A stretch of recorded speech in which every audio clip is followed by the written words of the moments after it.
اعوذ باللہ من الشیطان الرجیم بسم اللہ الرحمن الرحیم فللہ الحمد رب السماوات رب الارض ورب العالمین ولہ الکبریاء فی السماوات والارض وہو العزیز الحکیم اللہم صلی علی سیدنا محمد وصلت علیک وآلہ وسلم کثیرا کثیرا حرفا حرفا الفا الفا دائما ابدا الصلاۃ والسلام علیک یا رسول اللہ، الصلاۃ والسلام علیک یا حبیب اللہ، الصلاۃ والسلام علیک یا نبی اللہ۔ سامعین کرام، السلام علیکم ورحمۃ اللہ وبرکاتہ۔ پچھلے ہفتے جو موضوع تھا ہم لوگوں کا وہ یہ تھا کہ معراج کی حقیقت کیا ہے، شریعت، طریقت، حقیقت، معرفت کے حوالے سے گفتگو فرمائیں۔ اس موضوع پر تقریباً ایک ہفتے تک گفتگو ہوئی ہے۔ آئیے اس گفتگو کا ایک جائزہ لیتے ہیں اور ایک اختصار کے ساتھ تجزیہ نامہ پیش کرتے ہیں، اور آخر میں ہم اپنے پیر و مرشد دادا حضور شاہ افضل میمندی رحمۃ اللہ علیہ کا عقیدہ بھی پیش کریں گے۔ آئیے شروع کرتے ہیں۔ سب سے پہلے جناب صوفی غلام مصطفیٰ وارثی صاحب نے کہا کہ نبی کی معراج خدا کا دیدار ہے اور ہمارا معراج نبی کا دیدار ہے۔ نبی کا معراج خدا کا دیدار ہے اور ہمارا معراج نبی کریم صلی اللہ علیہ وسلم کا دیدار ہے۔ ڈاکٹر شبانہ خان وارثیہ صاحبہ کہتی ہیں کہ مرشد کا تصور جب قائم ہو جاتا ہے تو معراج ہو جاتی ہے۔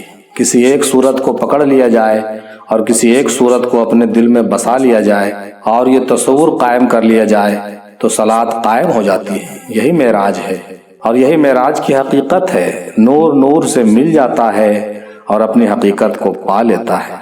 اور معراج کے لغو معنی عروج، بلندی اور ملاقات کے ہوتے ہیں اور دیدار کے ہوتے ہیں، اور نبی کریم صلی اللہ علیہ وسلم کی معراج خدا تک پہنچنا ہے اور ہماری معراج ان کے قدموں تک پہنچنا ہے۔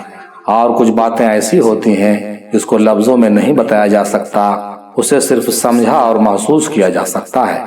لہٰذا معراج کی بات میں بہت سے راز و نیاز ہیں جس کو محسوس کیا جاتا ہے اور یہ خانقاہوں سے حاصل ہوتی ہے۔ صوفی شکیل صاحب کہتے ہیں کہ یہ ان کی معراج تھی کہ اسبری تک پہنچے، اور ہماری یہ معراج ہے کہ ان کے قدم تک پہنچے۔ صوفی مستقیم وارثی صاحب من رانی فقد را الحق کے موضوع پر گفتگو کرتے ہوئے فرما رہے تھے، اور حضرت ابو ہریرہ رضی اللہ تعالیٰ عنہ کے حوالے سے کہہ رہے تھے کہ انہوں نے فرمایا کہ میں نے مدینہ کے گلیوں میں اللہ کو دیکھا ہے، اور رسول اللہ صلی اللہ علیہ وسلم نے اس کی تصدیق کرتے ہوئے فرمایا کہ بے شک جس نے مجھے دیکھا اس نے خدا کو دیکھا۔ ابو ہریرہ درست فرماتے ہیں۔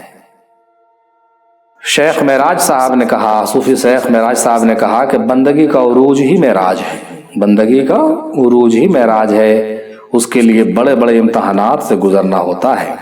الصلاۃ معراج المومنین، یعنی صلاۃ مومنوں کی معراج ہے۔ صلاۃ میں یکسو ہونا ضروری ہوتا ہے۔ پیر و مرشد کے بتائے ہوئے راستے پر چل کر ہی اسے مکمل کیا جا سکتا ہے۔ شب معراج میں رسول پاک صلی اللہ علیہ وسلم نے اپنی صورت میں خدا کو دیکھا۔ شب معراج میں رسول پاک نے اپنی صورت میں خدا کا دیدار کیا۔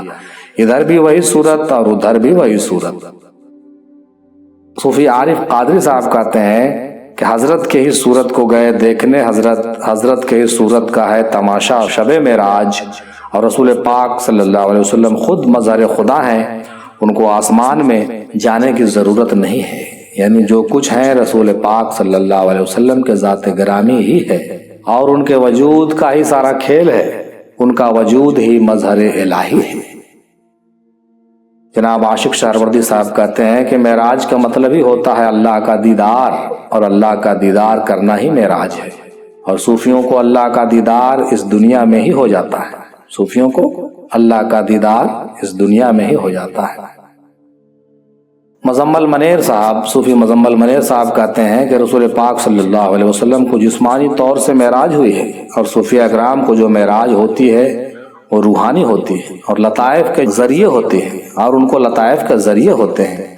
یہ راز تو میسر میں ہی کھلے گا کہ کون ہے جو میم کے پردے میں چھپا ہے، کہ کون ہے جو میم کے پردے میں چھپا ہے۔ صوفی رضوان نوشاہی صاحب کہتے ہیں کہ معراج کا مطلب ہے کسی چیز کا اپنے اصل میں مل جانا۔ معراج کا مطلب ہے کسی چیز کا اپنے اصل میں مل جانا، اور معراج کا مطلب ہے اپنی حقیقت کو پہچان لینا، اور جس نے اپنے آپ کو پہچانا اس نے در حقیقت خدا کو پہچان لیا، یعنی جس نے خود کو پا لیا اس کی معراج ہو گئی۔ صوفی کامران قادری صاحب کہتے ہیں کہ ہمارا وجود محمدی ہے، اور معراج دیدار کو کہتے ہیں، اور دیدار کی طاقت ہمارے وجود میں بھی، اللہ جسے چاہتا ہے اپنا دیدار کروا دیتا ہے۔ کیا خوب اقبال صاحب نے کہا تھا کہ دیکھنے والے یہاں بھی دیکھ لیتے ہیں تجھے، دیکھنے والے یہاں بھی دیکھ لیتے ہیں تجھے، پھر یہ وعدہ حشر کا سب رازماں کیوں کر ہوا، پھر یہ وعدہ حشر کا سب رازماں کیوں کر ہوا۔ صوفی محمد مشافق نواز صاحب کہتے ہیں کہ معراج در حقیقت رسول پاک صلی اللہ علیہ وسلم کی عروج اور بلندی ہے۔ رسول پاک صلی اللہ علیہ وسلم کی ذات گرامی کی حقیقت اور ان کی بلندی کو واضح کرنا اللہ تعالیٰ کا مقصد تھا، لہذا معراج کے نام سے موسوم کر کے اللہ نے اپنے محبوب اور بندہ خاص صلی اللہ علیہ وسلم کی عظمت کو اور بشریت کے حدود کو دکھا دیا، اور ان کو اپنے منزل و مقصود تک پہنچا کر یہ میسج دیا کہ معراج انسان کے کمال کو کہتے ہیں، اور کمال انسانیت ہی معراج ہے۔ یہ رسول پاک صلی اللہ علیہ وسلم کی خصوصیت بھی ہے، البتہ ہمارے وجود میں ہی سب کچھ ہے، اور رسول پاک نے معراج سے ہمارے لیے صلاۃ کا تحفہ لایا ہے۔ اس کے ذریعے ہی ہم اللہ کا دیدار کر سکتے ہیں۔ جب ہم خود کی پہچان کر لیتے ہیں تو صلاۃ قائم ہو جاتی ہے، جب ہم خود کی پہچان کر لیتے ہیں تو صلاۃ قائم ہو جاتی ہے، اور پھر اللہ کا دیدار ہو جاتا ہے۔ صوفی احمد علی شاہ قادری صاحب کہتے ہیں کہ میرا راز ہی معراج ہے، میرا راز ہی معراج ہے۔ رسول پاک صلی اللہ علیہ وسلم کی معراج ظاہری معراج تھی، اور ہمارے لیے وہ باطنی سبق ہے۔ اپنے راز کو سمجھنا ہے، اپنے کو پہچاننا ہے، اپنی حقیقت سے آشنا ہونا ہے، اور فنا بقا کی منزلوں سے گزر جانا ہے، تب کہیں ہمارے لیے یہ بات صحیح ثابت ہوگی۔ جناب عظیم افضلی صاحب کہتے ہیں کہ جب کوئی شے اپنے ابتدا سے انتہا تک پہنچتا ہے تو یہ اس کی معراج ہے۔ جب کوئی شے اپنی ابتدا سے انتہا تک پہنچتا ہے تو یہ اس کی معراج ہے۔ مثال کے طور پر مٹی کوئلے سے سفر کرتے ہوئے لاکھوں کروڑوں سال میں کوہ نور ہیرا بن جاتا ہے تو یہ اس مٹی کی معراج ہو جاتی ہے، اور انسان جو ایک پانی کا قطرہ ہوتا ہے وہ سفر کرتے ہوئے اپنے اصل انسانی روپ کو پہنچتا ہے، یہ اس کی معراج ہے۔ یعنی کہ کسی چیز کی ابتدا سے انتہا تک کا سفر کا نام ہی معراج ہے۔ صوفی فخر عالم وارثی صاحب کہتے ہیں کہ تمام انبیاء اکرام نے اللہ کو بغیر دیکھے کہا کہ اللہ کے سوا کوئی معبود نہیں، مگر رسول اللہ صلی اللہ علیہ وسلم نے اللہ کا دیدار کر کے کہا کہ لا الہ الا اللہ، یعنی اللہ کے سوا کوئی معبود نہیں، اور یہی خصوصیت ہے ہمارے رسول کی، اور معراج کا مطلب ہی دیدار کرنا ہے۔ صوفی حسن خان صاحب کہتے ہیں کہ شریعت میں ہے کہ آقا نامدار صلی اللہ علیہ وسلم نے عرش پر اللہ کا دیدار کیا اور امت کے لیے صلاۃ کا تحفہ لے کر آئے۔ حقیقت میں ایک مرید جب اپنے پیر سے بیعت کرتا ہے اس وقت سے اس کی معراج کا سلسلہ قائم ہو جاتا ہے، اور تحفے میں پیر مرید کو صلاۃ و سلام اور کلام عطا کرتے ہیں۔ اس پر جتنا زیادہ یقین مرید کرتا ہے اتنا ہی اس کا مقام بلند ہوتا جاتا ہے۔ صوفی ظہیر عباس قادری صاحب کہتے ہیں کہ سبق ملا ہے یہ معراج مصطفیٰ سے مجھے کہ عالم بشریت کے زد میں ہے گردوں۔ علامہ اقبال کا شعر کے مفہوم کو انہوں نے واضح کرتے ہوئے، حالانکہ انہوں نے یہ شعر بیان نہیں کیا لیکن اسی مفہوم سے وہ گفتگو کرتے ہوئے کہتے ہیں کہ ہمارے وجود میں ہی سب کچھ ہے، وجود کے اندر ہی عرش، فرش، لوح، قلم، اللہ، رسول سب کچھ، اور معراج کے لیے باہر جانے کی ضرورت نہیں ہے، سب کچھ ہمارے وجود میں ہی موجود ہے۔ پیر و مرشد کی رہنمائی میں عام لوگ معراج حاصل کر سکتے ہیں، اور جو فرضی باتیں بتائی جاتی ہیں وہ سراسر جھوٹ ہیں۔ انہوں نے جسمانی معراج سے ڈینائی کیا۔ مزید انہوں نے عروج اور معراج کا تشریح اور تفصیل بیان کیا ہے۔ جس کو ناپا جا سکے اس کو عروج کہتے ہیں، جس کا انت ہو اس کو عروج کہتے ہیں، اور جس کو ناپا نہ جا سکے جو اننت ہو اس کو معراج کہتے ہیں۔ اور مزید انہوں نے مختلف موضوعات پر بھی تنقید و تنقیص پیش کی، اور مختلف ماننے والے لوگ ہیں، مختلف عقائد کے لوگ ہیں، ان کے حوالے سے بھی انہوں نے مختلف جرا کرتے ہوئے گفتگو کی اور شیعہ سنی کی بات بھی انہوں نے بیان کی تھی۔ اب جناب صوفی احمد سبحانی صاحب کہتے ہیں کہ اللہ کو دل میں سمانا پڑتا ہے۔ اللہ کو اگر آپ دل میں سما لیتے ہیں تو وہ دل سے نکل کر آنکھوں کے راستے سے اگر سامنے آ جاتا ہے اور دیدار ہو جاتی ہے تو اس کو معراج کہتے ہیں۔ اللہ کو دل میں سمانا پڑتا ہے، اللہ کو اگر آپ دل میں سما لیتے ہیں تو وہ دل سے نکل کر آنکھوں کے راستے سے اگر سامنے آ جاتا ہے اور دیدار ہو جاتی ہے تو اس کو معراج کہتے ہیں۔ اس کے لیے متقی اور پرہیزگار ہونا ضروری ہوتا ہے۔ معراج 5 حروف کا جمع ہے، میم سے مرشد، عین سے عین الیقین، رے سے راستہ، اور اس کے بعد الف سے اللہ اور جیم سے جسم۔ میم سے مرشد، عین سے عین الیقین، رے سے راستہ، الف سے اللہ اور جیم سے جسم، یہ 5 حروف کا جمع معراج ہے۔ اس کے مفہوم اس سے واضح ہوتے ہیں۔ اب جناب صوفی امتیاز حسین صاحب کہتے ہیں کہ جب کوئی پیر کامل کسی شخص کو مرید بنانے کے لیے بلائے تو اس شخص کو سمجھنا چاہیے کہ اسے خدا نے بلایا اپنی ملاقات یعنی معراج کے لیے، کیونکہ بندے کو خدا اپنی پیر و مرشد کی صورت میں ہی دکھ سکتا ہے۔ جب دیدار ہوگا تبھی اصل معراج ہوگی۔ صوفی جی ایم خلیل صاحب کہتے ہیں کہ معراج کے معنی زینہ، سیڑھی چڑھنے کا ذریعہ ہے۔ دائرہ بشریت سے فکر کے رف رف پر سوار ہو کر عرش معلیٰ یعنی مقام محمود پر پہنچ کر تجلیات ربانی یعنی اپنے اصلی وجود کو دیکھنا معراج حقیقی ہے۔ معراج کے معنی زینہ، سیڑھی چڑھنے کا ذریعہ تو ہے ہی ہے۔ یہ کہتے ہیں کہ دائرہ بشریت سے فکر کے رف رف پر سوار ہو کر عرش معلیٰ یعنی مقام محمود پر پہنچ کر تجلیات ربانی یعنی اپنے اصلی وجود کو دیکھنا معراج حقیقی ہے۔ دائرہ بشریت سے فکر کے رف رف پر سوار ہو کر عرش معلیٰ پر پہنچ کر تجلیات ربانی کو دیکھنا معراج حقیقی ہے۔ صوفی مستقیم وارثی صاحب نے رضوان سرکار کا یہ شعر پیش کیا: پوچھو عارف سے کہ معراج کا قصہ کیا ہے، کچھ اشاروں سے بتا دے کہ یہ نقطہ کیا ہے۔ 2 کمانوں کا رہا فاصلہ معراج کی شب، 2 کمانوں کا ذرا کہیے معمہ کیا ہے۔ شب معراج کیا اللہ بھی تھا محو نماز، کس کی پڑھتا تھا نماز اس کا خلاصہ کیا ہے۔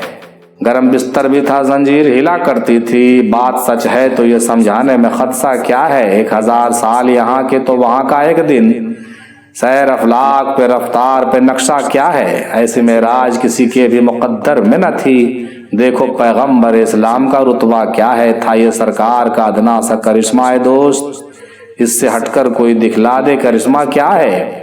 راز ہی راز ہے معراج کا قصہ رضواں، کس سے جا پوچھیں کہ اس راز کا پردہ کیا ہے۔ اب جناب شیخ معراج صاحب پھر کہتے ہیں کہ معراج عشق کی داستان ہے۔ معراج عشق کی داستان ہے جو عقل میں نہیں آ سکتی، اس کو سمجھنا عام بات نہیں ہے۔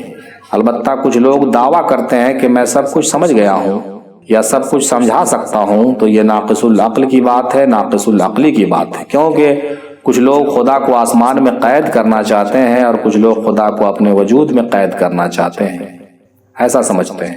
مگر حقیقتاً خدا کی ذات قید و قیود سے پاک ہے، اسے کسی طرح سے قید کر کے سمجھ لینا ممکن نہیں ہے، کیونکہ حضرت محی الدین ابن عربی شیخ اکبر رحمۃ اللہ علیہ فرماتے ہیں کہ اگر تنزیہ کہتا ہے تو تو نے ذات کو مقید کر دیا، اور اگر تو تشبیہ کہتا ہے تو تو نے ذات کو محدود کر دیا، اور اگر تو صورت والا اور بے صورت دونوں کہتا ہے تو راست ہے، اور تو معارف کا امام اور سردار ہے۔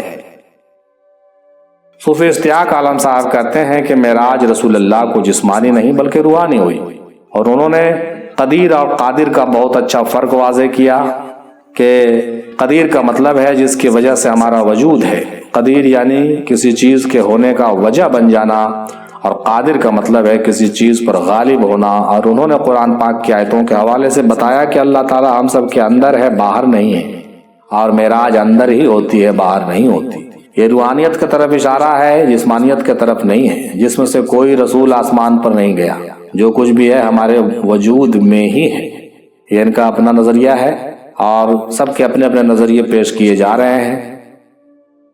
اب آگے ڈاکٹر شبانہ خان وارسی صاحبہ کہتی ہیں کھلے جاتے ہیں اسرار نہانی، گیا دور حدیث لن ترانی، ہوئی جس کی خودی پہلے نمودار، وہی مہدی وہی آخر زمانی۔ یہ شعر انہوں نے نہیں کہا، میں نے اس میں انکلوڈ کیا ہے چونکہ یہ اسی موضوع پر بات کر رہے تھے، لہٰذا انہوں نے کہا کہ انہوں نے اسی حوالے سے گفتگو فرمائی اور کہا کہ یہ زمانہ مجذوبیت کا نہیں ہے، یہ زمانہ گوشہ نشینی کا بھی نہیں ہے، بلکہ یہ زمانہ کھل کر سامنے آنے کا ہے۔ اور ہمارے امام سرکار وارث علی شاہ رحمۃ اللہ علیہ نے گردنوں کی ضمانت دی ہے، گردنوں کی ضمانت دی ہے۔ اور ویسے بھی ہم ہندوستان کے رہنے والے ہیں، ہمارے خواجہ کا ہندوستان ہے اور یہاں جمہوریت قائم ہے۔ پہلے زمانے کی طرح حکومت نہیں ہے کہ جسے چاہا مار دیا، ہم چاہیں تو پوجا کریں یا نماز پڑھیں یا گانا گائیں، کوئی نہیں ہمیں روک سکتا ہے۔ یہ ہمارے جملے تھے۔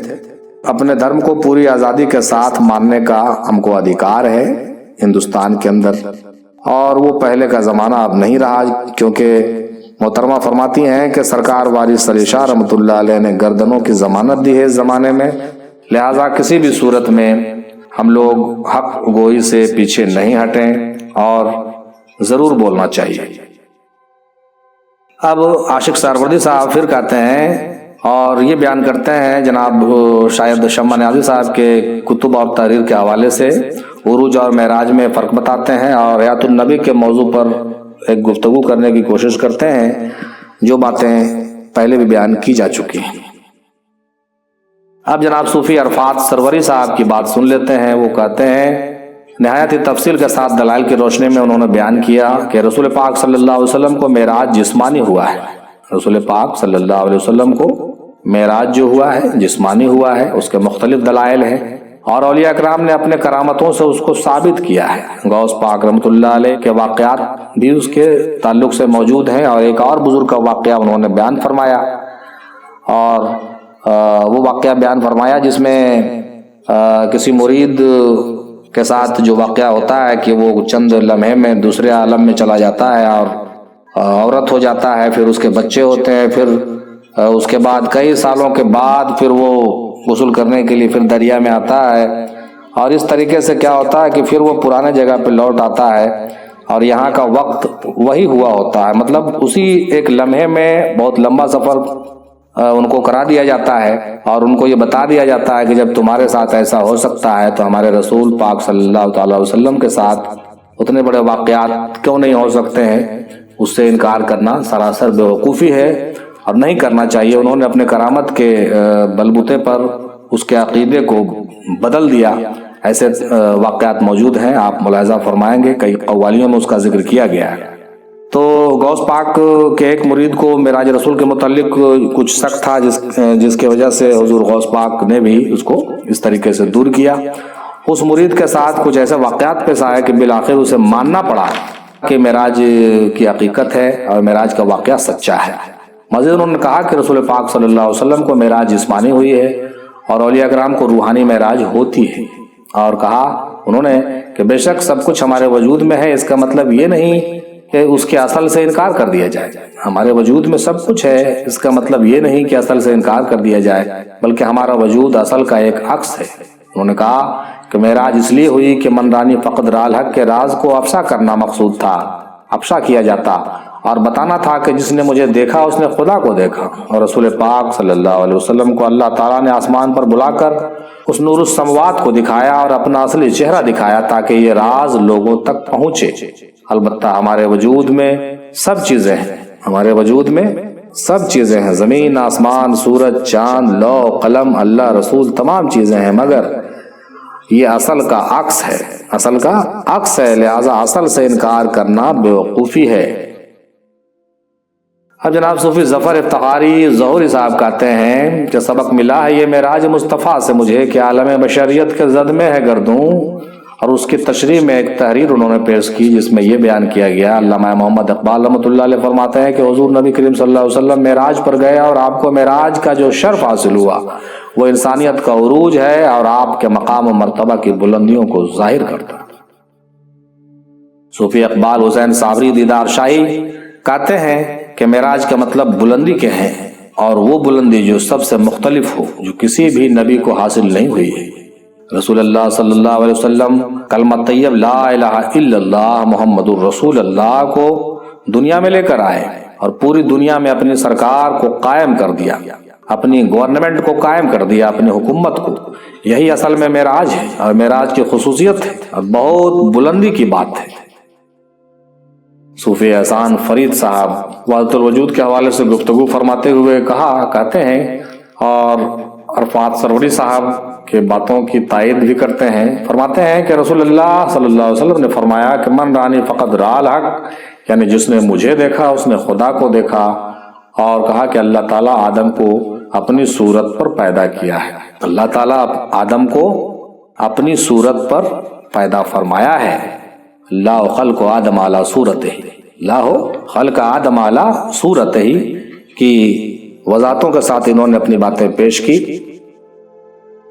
صوفی جی ایم خلیل صاحب نے پھر فرمایا کہ دراصل معراج کی گفتگو کا مخزن ہے بشریت اور الہیت کے درمیان حجابات ہٹا کر اپنی حقیقت سے آشنا ہونا۔ در حقیقت حجاب 7 ہیں، ان میں سے پہلا حجاب 500 سال کی راہ کے برابر ہے۔ حجاب شانی 70 حجابوں پر مشتمل ہے، جس کے ہر 2 حجابوں کے درمیان 500 سال کی مسافت ہے۔ ان میں سے ہر حجاب میں 70,000 فرشتے ہیں، اور ہر فرشتے کی قوت ثقلین کی قوت کے برابر ہے۔ فکر انسانی یعنی سیر کشفی عالم ناسوت سے نکل کر عالم جبروت سے پرے عالم ملکوت سے گزرتے ہوئے مقام جبروت پر قیام کرتی ہے، خود کو لا کی حیت میں پا کر جمال دلربائی میں غرق ہو کر اپنے ماتھے کی آنکھوں سے اس شمع روح یعنی اپنے معشوق کے رنگ میں خود کو دیکھنا اصلی معراج ہے۔ اس شمع روح معشوق کے رنگ میں خود کو دیکھنا اصلی معراج ہے۔ اب صوفی مستقیم وارثی صاحب پھر سے گویا ہوتے ہیں اور وضاحتوں کے ساتھ سارے واقعات کو بیان کرتے ہیں۔ چنانچہ ان کے کہنے کا مدعا جو ہوتا ہے وہ اس طرح سے کہ سراپا حسن بن جاتا ہے تیرے حسن کا عاشق، بھلا اے دل ہنسی ایسا بھی ہے کوئی حسینوں میں، اور جنہیں میں ڈھونڈتا تھا آسمانوں میں زمینوں میں، وہ نکلے میرے ظلمت خانہ دل کے مکینوں میں۔ انہوں نے بہت ہی تفصیل سے گفتگو کی شریعت کے حوالے سے، اور مزید انہوں نے کہا کہ عاشق کا معشوق سے مل جانا ہی معراج ہے، عاشق کا معشوق سے مل جانا ہی معراج ہے۔ صلاۃ کو ہمیشہ کے لیے قائم کر لینا معراج ہے، اور صلاۃ یعنی تصور سیر کو قائم کر لینا، کو دائمی بنا لینا اصل کام ہے، اصل معراج ہے۔ مزید انہوں نے عبدہ، نور اور بندے کے تعلق سے اور اس کے حقیقتوں کے بارے میں بات کرتے ہوئے بھی انہوں نے وضاحتوں کے ساتھ گفتگو فرمائی اور بتا دیا کہ معراج جسمانی بھی ہوئی ہے اور روحانی بھی ہوئی ہے۔ ہم لوگوں کو اس پر پختہ یقین رکھنا چاہیے۔ اب بابا اسحاق گوہر علی شاہ فرماتے ہیں کہ معراج ایک بہت بڑا راز ہے، اس کو سمجھنا آسان نہیں ہے۔ پیر و مرشد ہی اس راز کو فاش کرتے ہیں، اور انہوں نے بتایا کہ روح امر ربی سے ملنا اور ملانا، روح امر ربی سے ملنا اور ملانا، عاشق کو معشوق سے ملنا، ایکس کو وائی سے ملنا، اور بھی نہایت پوشیدہ باتیں ہیں جو پردے کی بات ہے اس کو سب نہیں سمجھ سکتے۔ اب جناب صوفی سراج احمد صاحب کہتے ہیں کہ میرا راز جب کھل جاتا ہے تو معراج ہوتی ہے، میرا راز جب کھل جاتا ہے تو معراج ہوتی ہے۔ معراج ہونے کے بعد کوئی راز نہیں رہتا، میں کا راز بھی کھل جاتا ہے، میں کا راز بھی کھل جاتا ہے۔ یہ مختلف 30-32 دوستوں اور بزرگوں کے باتیں آپ ابھی سماعت فرما رہے تھے، اور ان کے لب و لباب اور مقصود بیان کو ہم نے اختصار کے ساتھ پیش کیا ہے۔ اس میں ہونے والی غلطیوں کو درگزر کیجیے گا، مگر اصل مقصود ان کے لب و لباب کو واضح کرنا تھا۔ آپ نے سن لیا، سمجھ لیا۔ اب آئیے آخر میں اپنا نظریہ بھی میرا پیش کرتا ہوں، اس کو بھی سنتے چلیے اور اپنے اس تجزیے کے آخر نتیجے پر آپ ضرور پہنچیے۔ میرا نظریہ وہی ہے جو ہمارے پیر و مرشد سرکار امام ہندی رحمۃ اللہ علیہ کا ہے۔ آپ جسمانی معراج کے قائل تھے، آپ نے اس واقعے کی تصدیق کی ہے اور فرمایا کرتے تھے کہ ان سب معاملوں میں میں کسی کے دلیل کا محتاج نہیں ہوں، کیونکہ میں نے بذات خود تمام عالمین وجودی اور شہودی کا سیر کیا ہے، جنت جہنم حور فرشتے تمام چیزوں کو اپنے ماتھے کی آنکھوں سے دیکھا ہے، اور حقیقت یہی ہے کہ جو چیزیں عالم شہود میں ہیں اس کا عکس اور نمونہ ہمارے وجود میں ہے۔ وہ کہا کرتے تھے کہ اللہ رب السماوات رب الارض، وہ آسمان کا بھی رب ہے اور زمین کا بھی رب ہے۔ زمین کے رب کو پہچانا جاتا ہے، آسمان کے رب کو دیکھنا اور دیدار کرنے کی شوق پیدا کرنا چاہیے، کیونکہ یہ سبوں کے بس کا بات نہیں ہے۔ اور وہ اکثر و بیشتر اس کا ذکر کیا کرتے تھے اور اپنے مریدوں کو ٹھیک اسی طرح سے راغب کرتے تھے جس طرح سے موسیٰ علیہ السلام دیدار کے لیے رب ارنی کا یہ کرتے تھے، رب ارنی کا ضد کرتے تھے۔ لہذا ہر مرید کو فرمایا کرتے تھے کہ رب کو دیکھنے کا شوق پیدا کرو، بلقاء ربہم یؤمنون کا نعرہ دیا کرتے تھے کہ اپنے رب کو دیکھ کر ایمان لاؤ۔ ان کا مراد یہ ہوتا تھا کہ نہ صرف یہ کہ اللہ کو پہچان کر دنیا میں ایمان لاؤ، بلکہ اللہ و نور السماوات کا دیدار کرنے کا شوق پیدا کرو، اور یہ حوصلہ رکھو، یہ تمنا رکھو، یہ آرزو رکھو۔ یہ ان کی سوچ تھی۔ شاید یہ سب کو سمجھ میں نہیں آئے اور بہت مشکل بات تھی، یہ ان کی اپنی پہنچ تھی۔ بہرحال جیسے جیسے ہم یہاں آگے بڑھتے ہیں، عالم ارواح میں بھی ہم ان چیزوں کا سیر کرتے جاتے ہیں، کیونکہ جو چیزیں عالم شہود میں ہیں اس کا عکس نمونہ ہمارے وجود میں ہے۔ مکان ام ہانی، کعبہ، حتیم، بیت المقدس، صفا مروہ، مکہ مدینہ، میدان عرفات و منا، زمین و آسمان، لوح و قلم، عرش و کرسی، سدرۃ المنتہا اور مقام محمود اور گنج مخفی، سب کے سب ہمارے وجود میں پستی سے بلندی کے جانب یعنی مقام زیرناف سے سر کے تالو تلک موجود ہے۔ ایک سالک کو عروج کرنے اور اپنے اصل مقام تک پہنچنے کا ایک سفر ہے، اسی کو معراج کہتے ہیں۔ سالک جیسے جیسے وجود میں ترقی کرتا ہوا، ارتقا کرتا ہوا، ڈیولپمنٹ کرتا ہوا آگے بڑھتا ہے، ویسے ویسے اسے عالم شہود اور مختلف عالمین کی سیر کرائی جاتی ہے، وہ دیکھتا بھی جاتا ہے، کیونکہ ہمارا وجود ہی شجرۃ العالمین کا پھل اور بیج ہے۔ جس طرح سے ایک بیج میں پورا درخت سمایا ہوتا ہے، ٹھیک اسی طرح ہمارے وجود میں پورا کائنات سمایا ہوا ہے۔ بیج کا اقرار اور درخت کا انکار کرنا غلط ہے، پھل کا اقرار اور درخت کا انکار کرنا بالکل غلط ہے۔ اسی طرح جسم کا اقرار اور روح کا انکار کرنا بھی غلط ہے، اور روح کا اقرار اور جسم کا انکار کرنا بھی غلط ہے۔ لہذا جسمانی اور روحانی دونوں معراج کو تسلیم کرنا چاہیے، اور کسی بھی حالت میں رسول پاک صلی اللہ علیہ وسلم کے معراج کو ولیوں کے معراج سے نہیں ملانا چاہیے، کیونکہ ولیوں کی معراج اور ہے، ہمارے رسول کی معراج اور ہے۔ اس فرق کو ضرور سمجھنا چاہیے۔ ولیوں کے عروج اور معراج جہاں پر ختم ہوتے ہیں، رسول پاک صلی اللہ علیہ وسلم کا معراج وہاں سے شروع ہوتا ہے۔ یہ نہایت ہی باریک اور گہری باتیں ہیں، اس پر زیادہ جرا کرنا مناسب نہیں ہے۔ کچھ باتوں کو بیان نہیں کیا جا سکتا ہے، کچھ باتیں راز و نیاز کی ہوتی ہیں جس کو کہنا بھی نہیں چاہیے، صرف اشاروں میں سمجھا جا سکتا ہے یا محسوس کیا جا سکتا ہے، جیسا کہ پہلے بھی ذکر ہو چکا ہے۔ شیخ سرمد رحمۃ اللہ علیہ کا ایک قول نظر سے گزرا تھا۔ فرماتے ہیں کہ لوگ کہتے ہیں کہ رسول پاک صلی اللہ علیہ وسلم آسمانوں پر گئے اور اللہ سے ملاقات کی۔ سرمد کہتا ہے کہ آسمان ہی زمین پر اترا تھا اور اللہ اپنے محبوب سے آ کر ملا تھا۔ یہ فقیروں کی والہانہ باتیں ہیں، فقیروں کی مستانہ باتیں ہیں۔